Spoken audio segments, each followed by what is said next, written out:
Jai Hind दोस्तों and welcome to the bilingual tutorial from CBSE Adda. I am Praveen, your physics tutor.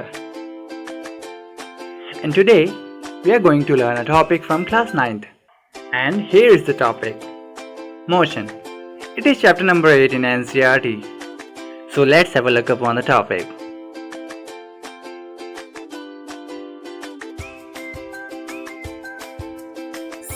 इस video में मैं आपको समझाऊंगा rest and motion, types of motion, distance and displacement, scalar and vector quantities, uniform and non uniform motion, circular motion, uniform and non uniform circular motion. क्या है ये motion? चलिए देखते हैं। मोशन का मतलब होता है मूवमेंट। और मैं आपको बता दूं कि पूरे यूनिवर्स में हर एक चीज एक कंटिन्यूअस मूवमेंट कर रही है, जैसे कि एग्जाम्पल्स और ये एरोप्लेन और ये स्विंग। तो चलिए मोशन के बारे में और जानते हैं कि कौन कौन से मोशन होते हैं, किसको मोशन कह सकते हैं और किसको मोशन नहीं कह सकते। मोशन यानी कि मूवमेंट्स के और एग्जाम्पल्स को अच्छे से समझते हैं, जैसे कि घड़ी की सुइयों का मोशन स्लो और फास्ट हो सकता है। A pendulum of a clock show movement on its mean position. कुछ मोशंस को हम इजीली देख सकते हैं, जबकि कुछ मोशंस को हम इजीली नहीं देख सकते, जैसे कि our hand in a clock. Even हमारी अर्थ वो स्टेशनरी नहीं है, वो सन के चारों तरफ रिवॉल्व करती है। Like a plane taking off due to air. It means air is not stationary too. A student going to school. School जाने के लिए भी उसको मूवमेंट करना पड़ा। And here, motion of a train. जैसे कि clouds and moon both show continuous motion. और ऐसे कई एग्जाम्पल्स हमारी डेली लाइफ में देखने को मिलते हैं जिसमें मोशन इन्वॉल्व होता है। But how can we define motion? तो डेफिनेशन को समझने के लिए हमें एक एग्जाम्पल की जरूरत पड़ेगी। तो चलिए देखते हैं। तो अभी आप समझ चुके होंगे कि कौन कौन से ऑब्जेक्ट हैं जो मोशन शो करते हैं, जैसे कि यहाँ एक helicopter, a ship, a tree, a planet, a man working in office और a boy going to school. तो ये सभी ऑब्जेक्ट अपनी पोजीशन को चेंज करते हैं विद रिस्पेक्ट टू टाइम। मतलब कभी ना कभी टाइम के साथ ये अपनी पोजीशन चेंज कर लेते हैं, ये स्टेशनरी नहीं रहते। और वे ऑब्जेक्ट जो अपनी पोजीशन चेंज नहीं करते हैं और एक फिक्स पॉइंट पे रहते हैं, उनको हम बोलते हैं स्टेशनरी ऑब्जेक्ट। और जहाँ वो फिक्स पोजीशन पे खड़े रहते हैं उनको हम बोलते हैं स्टेशनरी पॉइंट और अ रेफरेंस पॉइंट। जैसे कि यहाँ a street lamp, a highway, mountain and building। Motion को डिफाइन करने के लिए हम इन ही स्टेशनरी ऑब्जेक्ट का यूज करते हैं। हम मूविंग ऑब्जेक्ट और नॉन मूविंग ऑब्जेक्ट यानी कि स्टेशनरी ऑब्जेक्ट को कंपेयर करते हैं और रिलेट करते हैं। जैसे कि यहाँ एक एरोप्लेन जो कि लगभग यहाँ पर 4 घंटे से खड़ा है, इसका मतलब वो एक रेस्ट की पोजीशन पर है। तो उसकी रेस्ट की पोजीशन को डिफाइन करने के लिए हम दो चीज़ों का यूज़ करेंगे। Number 1 time and number 2 is reference point. With respect to the reference point, an aeroplane doesn't change its position since 4 hours। How simple motion is. If an object changes its position, then it's said to be in motion. If it doesn't change its position, then it is said to be at rest. When a body changes its position with respect to a fixed point or a stationary object, then it is said to be at motion. On the other hand, when a body doesn't change its position with respect to a fixed point or a stationary object, then it is said to be at rest. यानी कि जब कोई body एक stationery object के साथ उसके respect में अपनी पोजीशन चेंज करता है तो वो मोशन में कहलाता है, जबकि अगर वो अपनी पोजीशन चेंज नहीं करता है तो वो रेस्ट में कहलाता है। चलिए देखते हैं characteristics of motion. First, motion is relative. इसका मतलब ये है किसी भी ऑब्जेक्ट के मोशन को किसी स्टेशनरी पॉइंट से रिलेट करके बताया जा सकता है। Second, the moving object changes its position with time. जैसा कि हमने एरोप्लेन वाले एग्जाम्पल में देखा था कि एरोप्लेन अपनी पोजीशन चेंज करता है after 4 hours. Third, motion can be slow और कैन बी फास्ट। जैसा कि हमने देखा था घंटे वाली सुई, मिनट वाली सुई और सेकंड वाली सुई से हल्के चलती है, तो वहाँ पर उसका मोशन स्लो है और हम उस मोशन को इजीली नहीं देख सकते। Types of motion on the basis of the nature of the movement of an object. Number 1, linear motion. Number 2, rotatory motion. Number 3, oscillatory motion. इनके अलावा भी मोशन को फर्दर टाइप्स में डिवाइड किया जा सकता है, वो हम आगे देखेंगे। Number 1 is linear motion. When a body moves between 2 points A and B in either a straight line or a curved path. इसका मतलब जब कोई बॉडी किसी 2 पॉइंट के बीच में मोशन करती है, चाहे वो पाथ कोई सा ही फॉलो करे, आइदर अ स्ट्रेट लाइन और a curve path. Like in rectilinear motion, a car is moving from A to B in a straight line. On the other hand, in curvilinear motion, the ball is moving from A to B in a curved path. लेकिन दोनों ही motion किसी 2 point के बीच हो रहे हैं, तो ऐसे motion को कहते हैं लीनियर मोशन। चलिए अब देखते हैं next type. Now number 2 is rotatory motion. When a body rotates about its fixed axis, जैसे कि motion of earth about its own axis. मतलब जब कोई बॉडी अपनी एक्सिस पे रोटेट करेगी, जैसे कि motion of a windmill या motion of a steering in a car. Number 3 is oscillatory motion और वाइब्रेटरी मोशन।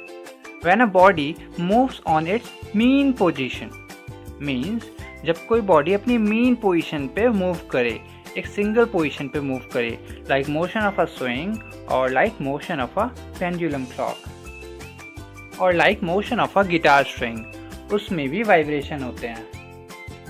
ये वाइब्रेशन 2 तरीके से हो सकते हैं, या तो टू एंड फ्रो होगा या फिर ये मोशन अप एंड डाउन होगा। तो ऐसे सभी मोशन ऑसिलेटरी मोशन में आते हैं।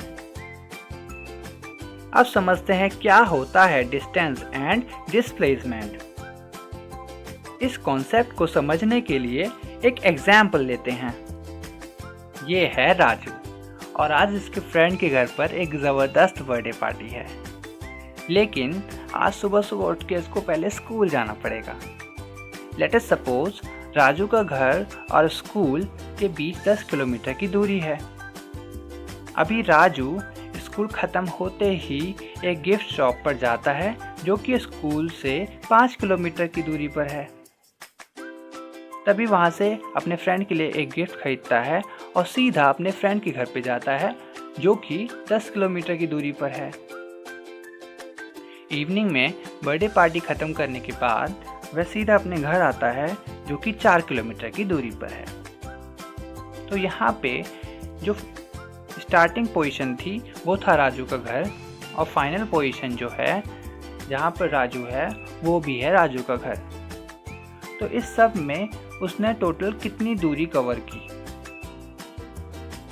10 + 5 + 10 + 4 इक्वल्स टू 29 किलोमीटर्स। तो इस सब में उसने जो टोटल दूरी कवर की है, दूरी को हम बोलते हैं डिस्टेंस। तो टोटल उसने डिस्टेंस जो कवर की है वो है 29 किलोमीटर। अगर राजू की मम्मी राजू से पूछती है कि राजू तुम्हारे फ्रेंड का घर जाने में तुमको कितना दूरी कवर करना पड़ा, तो राजू क्या बोलेगा? मम्मी मुझे 29 किलोमीटर दूरी तय करनी पड़ी। लेकिन वो ये तो नहीं बोलेगा ना कि मम्मी मैं पहले नॉर्थ गया, फिर मैं ईस्ट गया, फिर मैं साउथ गया। ऐसा तो नहीं बोलेगा ना, नहीं बोलेगा, क्योंकि जो डिस्टेंस होती है वो सिर्फ मैग्नीट्यूड से यानी कि वैल्यू से रिप्रेजेंट की जाती है। इसलिए जो डिस्टेंस होती है वो एक स्केलर क्वांटिटी होती है।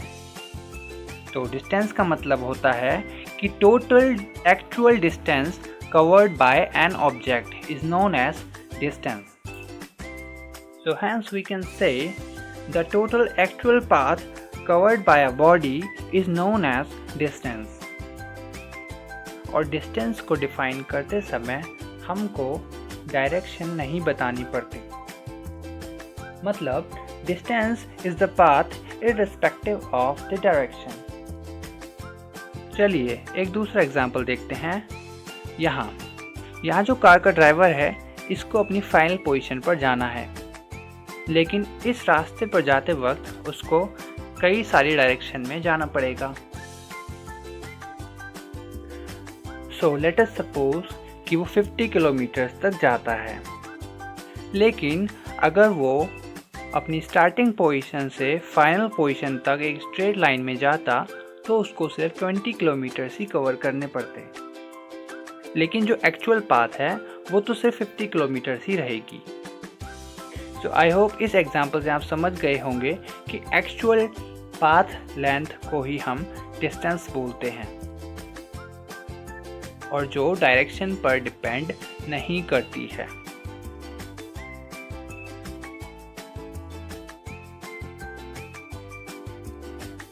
तो डिस्टेंस के बारे में हमने क्या सीखा? The total actual path covered during the motion in any direction. किसी भी डायरेक्शन में अगर कोई बॉडी मोशन करती है तो उसका जो एक्चुअल पाथ होगा वही डिस्टेंस होगा। It can be represented by its magnitude only. Magnitude का मतलब होता है कोई फिक्स वैल्यू। तो हम डिफाइन करते वक्त, डिस्टेंस को डिफाइन करते वक्त सिर्फ और सिर्फ वैल्यू को डिफाइन करते हैं। It is a scalar quantity. एक स्केलर क्वांटिटी है। हम आगे बात करेंगे स्केलर और वेक्टर क्वांटिटी क्या होता है। डिस्टेंस का फॉर्मूला होता है the total path covered. Unit का मतलब जब किसी भी चीज़ को मेज़र किया जाता है, लाइक अगर हम डिस्टेंस को मेज़र करेंगे तो उसके लिए यूनिट होगी मीटर और बिगर यूनिट होगी kilometres. It can never be zero. Distance कभी भी ज़ीरो नहीं हो सकती। जैसा कि हमने बर्थडे पार्टी वाले एग्जाम्पल में देखा था, वहाँ पर फाइनल पोजीशन और स्टार्टिंग पोजीशन सेम ही था, लेकिन जो टोटल डिस्टेंस था वो था 29 किलोमीटर। चलिए अब देखते हैं क्या होता है displacement. So it is the minimum distance covered in a single direction. That is, it depends upon the initial and final point. Let us suppose ये जो रोड है ये 50 किलोमीटर्स है और कार एक A पॉइंट से B पॉइंट तक जाने में एक कार को 5 घंटे लगते हैं अगर वह इस रोड को फॉलो करता है। तो इसका मतलब एक्चुअल डिस्टेंस को कवर करने में उसको 5 घंटे लगेंगे, लेकिन अगर वो A पॉइंट से B पॉइंट में एक सीधी डायरेक्शन में और एक सीधी स्ट्रेट लाइन में आता तो वह सीधी सी बात है जल्दी पहुंच जाता। तो बस इसी को कहते हैं displacement. It depends upon the initial and final point and does not depend on the path followed by an object. Next point is, it requires magnitude and direction for both complete representation. इसका मतलब displacement को define करते वक्त या बताते समय हमको magnitude के साथ साथ यानी कि वैल्यू के साथ साथ डायरेक्शन भी बतानी पड़ती है। कंप्लीट रिप्रेजेंटेशन के लिए हमको उसकी डायरेक्शन भी बतानी पड़ती है। सो ऐसे फिजिकल क्वांटिटीज़ जिनमें मैग्नीट्यूड के साथ डायरेक्शन भी रिप्रेजेंट करनी पड़े उनको वेक्टर क्वांटिटीज़ कहते हैं। So displacement is a vector quantity and here it can be zero. It means ये ज़ीरो भी हो सकती है। Let us suppose if the final point and initial point are same, जैसा कि हमने बर्थडे पार्टी वाले एग्जाम्पल में देखा था, वहाँ पर राजू का जो डिस्प्लेसमेंट था वो ज़ीरो था, लेकिन जो उसकी डिस्टेंस थी वो 29 किलोमीटर थी। चलिए let's try to solve questions. हमारा क्वेश्चन नंबर 1 है, suppose the direction between two cities A and B is 25 kilometers and a person goes from A to B and return back. Calculate the distance and displacement. इस question में दिया है कि अगर एक व्यक्ति A से B जाता है जो कि 25 किलोमीटर की दूरी पर है और फिर B से A आता है 25 किलोमीटर वापस, तो अभी देखते हैं यहाँ पे डिस्टेंस कितना कवर किया। A से B 25 प्लस 25 यानी कि टोटल डिस्टेंस जो है वो हो गया आपका 50 kilometres. But the displacement is here, A से स्टार्ट किया था, B पर गया और वापस A पर आया। फाइनल और initial points are same, that is A, so the displacement will be 0। Got it? चलिए नेक्स्ट क्वेश्चन करते हैं। Next question is, a boy goes to 10 kilometers in south direction towards vegetable shop and then he turned 8 kilometer east towards bakery and then he stopped after went 10 kilometers in south direction. Find the distance and the resultant displacement. Okay. So पहले वो गया south 10 kilometres and then 8 kilometres और फिर उसने turn किया south 10 kilometres. तो हमारा कुछ फिगर ऐसा बना। तो इनिशियल पॉइंट यहाँ है, फाइनल पॉइंट यहाँ है। हमें पता है कि डिस्टेंस क्या होती है। डिस्टेंस होती है total path covered, that is 10 plus 8 plus 10, that is 28 kilometers is the distance, and displacement is the shortest distance between final and initial point, that is this single line will be the displacement. So here the displacement will be, इसको हम Pythagoras से कर लेंगे। चलिए अब हम देखते हैं what are vector and scalar quantities। ये दोनों फिजिकल क्वांटिटीज होती हैं। दुनिया की जितनी भी फिजिकल क्वांटिटीज हैं उनको हम इन दो कैटेगरी में ही पढ़ते हैं, आइदर वो एक वेक्टर क्वांटिटी होगी या फिर वो एक स्केलर क्वांटिटी होगी। तो चलिए देखते हैं। Scalar quantities, the quantities that depends upon the magnitude only, not the direction. जैसा कि हमने पहले पढ़ा था, वो सारी क्वांटिटी जो सिर्फ मैग्नीट्यूड पे डिपेंड करती हैं उनके लिए डायरेक्शन को मेंशन करना ज़रूरी नहीं होता। वो सारी की सारी क्वांटिटी स्केलर क्वांटिटीज़ में आती हैं, जैसे कि स्पीड, जैसे कि direction. Okay, so these are represented by denotation S. मतलब स्केलर क्वांटिटीज़ को उनके खुद के डिनोशन, खुद के कैपिटल लेटर से ही डिनोट किया जाता है। जैसे कि यहाँ ये कार जो डिस्टेंस फॉलो कर रही है उसका डायरेक्शन फिक्स नहीं है। Okay, so it is a scalar quantity.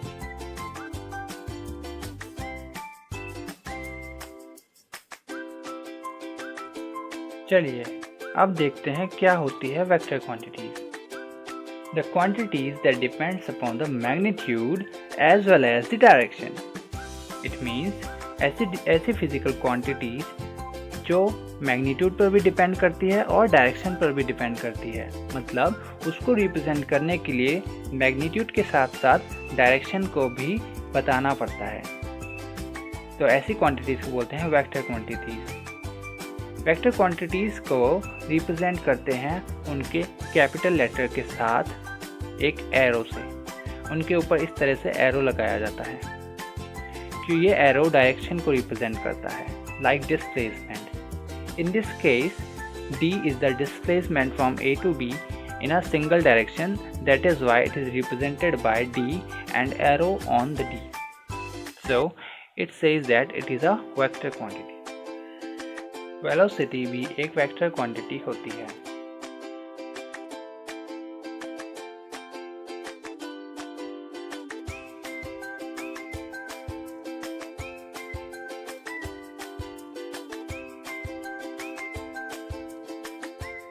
चलिए अब देखते हैं यूनिफॉर्म मोशन। इस एग्जाम्पल को देखिए, यहाँ पर एक हेलीकॉप्टर है जो कि 100 किलोमीटर्स जाता है, वो भी 1 घंटे में, यानी कि इन 1 आवर। फिर अगले 100 किलोमीटर्स वो सेम टाइम में यानी कि 1 आवर में ही कंप्लीट करता है। इसका मतलब जब भी कोई ऑब्जेक्ट इक्वल डिस्टेंस ट्रेवल करे in equal interval of time में repeatedly, then this kind of motion, इस तरीके का जो मोशन होता है उसको हम बोलते हैं यूनिफॉर्म मोशन। इसका और भी एग्जाम्पल हो सकते हैं, जैसे कि movement of blades of a ceiling fan.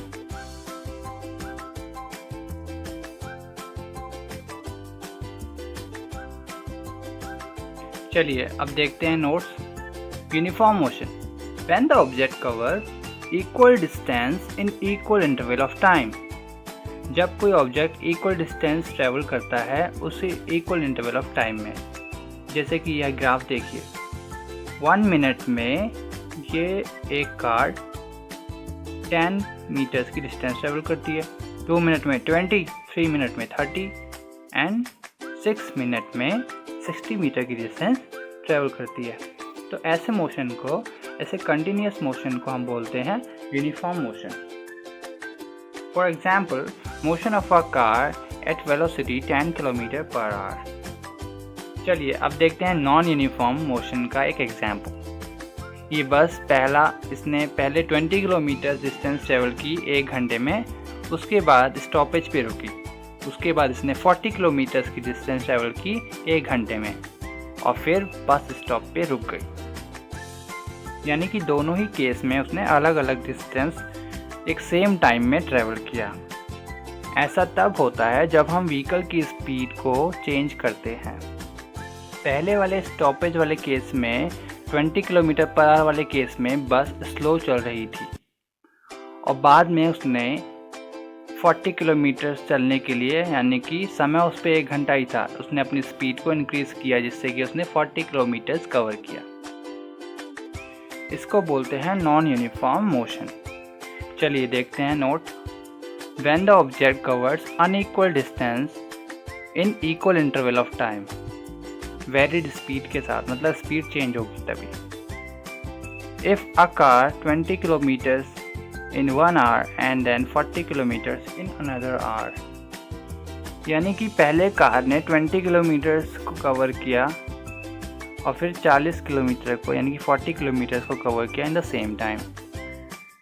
Like motion of a train and अ बस ड्यू टू द स्टॉपेज की वजह से उनकी स्पीड में चेंज आता है। तो उसके लिए ग्राफ देखो कुछ इस प्रकार होगा। इसमें जो डिस्टेंस और टाइम का जो ग्राफ होगा उसमें एक स्ट्रेट लाइन नहीं होगी, बल्कि कर्व्ड लाइन होगी या फिर इर्रेगुलर लाइंस होंगी। This is due to the acceleration and deceleration, जो कि हम आगे देखेंगे।